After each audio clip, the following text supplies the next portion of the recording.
അതുപോലെ തന്നെ ഇല ഊരുകയാണെങ്കിൽ ആ കൊമ്പുമ്പോൾ തന്നെ ചെയ്യും. ആൾക്ക് എപ്പോഴും ആ കൊമ്പത്ത് എന്തെങ്കിലും ഉണ്ടാവണം. നല്ല വിശന്നൊക്കെ നിൽക്കുകയാണെങ്കിൽ ഈ പൊളിക്കലൊന്നും ഇല്ല കേട്ടാ, അങ്ങനെ തന്നെ തിന്നും. വിശപ്പൊന്നും ഇല്ലെങ്കിൽ പൊളിച്ച് ഉണ്ണിപ്പിണ്ടി മാത്രം തിന്നും.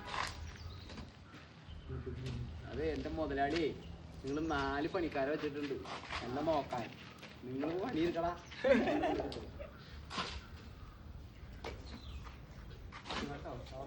കണ്ടോ പറഞ്ഞു കൊടുത്തി, അതൊക്കെ കാണുന്ന അവസ്ഥ. നിനക്ക് തിന്നാൻ തന്നെ ആൾക്കാരുടെ അവസ്ഥ കണ്ടാ നീ. അല്ല ഇത് ഇതിന്റെ അടവ് അത് തന്നെയാ പറിക്കാൻ പോയപ്പോ കാണിച്ചു. അത് നിങ്ങൾക്ക് ഞാൻ പറഞ്ഞപ്പോ വിശ്വാസമായില്ലല്ലോ. അത് ആന കുറെ നേരം നടന്നു, അല്ലെങ്കിൽ കുറച്ച് നേരം നമ്മൾ നടത്തി കഴിഞ്ഞ് കഴിഞ്ഞാൽ ആനയുടെ മെയിൻ അടവ് വന്നിട്ടെന്ന് അറിയാം. ഒരു അടവും നമ്മുടെ അടുത്ത് നടന്നില്ലെങ്കിൽ ആൾ ചെയ്യണ പരിപാടി ഉണ്ടെന്നറിയാം. ഇങ്ങനെ നടക്കും, ഇങ്ങനെ നടക്കും. പുല്ല് തിന്നപ്പോ മണ്ട മറന്നുപോയി.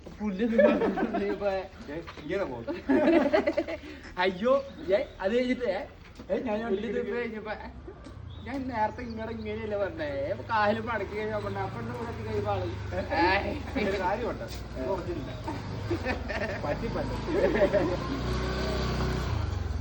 ഇന്ന് രാവിലെ ഇങ്ങനെ അടിച്ചില്ലേ നിന്റെ അടുത്ത് അയച്ചു വിട്ടപ്പോ. അതെന്തിനാന്ന് പറയാം, നേരം വൈകിയില്ലേ. സാധാരണ നമ്മൾ ഒരു 6:30-7 മണിക്ക് ആകുമ്പോൾ വൈകില്ലേ. ഇന്നിപ്പോ നമ്മള് 9 മണിയായില്ലേ, പയറുണ്ട്.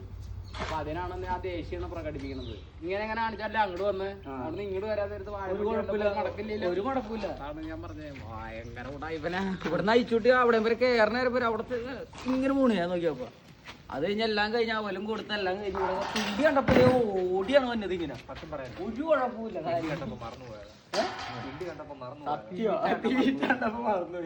അത് നടക്കണേന്റെ ഇടയിൽ ഇങ്ങനെ നടന്നിട്ട് ഇങ്ങോട്ട് മടക്കാനെന്ന് പറഞ്ഞാൽ ആള് മടക്കി നടക്കും. പൊട്ടനാണോന്ന് വെച്ചാൽ പൊട്ടനല്ല, എന്നാ ബുദ്ധിമാനാണോന്ന് വെച്ചാൽ അതല്ലേ. എന്താന്ന് പറയാനും പറ്റൂല. അതെ, എന്തായാലും നമുക്ക് നോക്കാം. ഈ സീസൺ കഴിയുമ്പോഴത്തേക്ക് ഒന്നാലും ആന വയ്യാതെ ഒരു നമ്മള്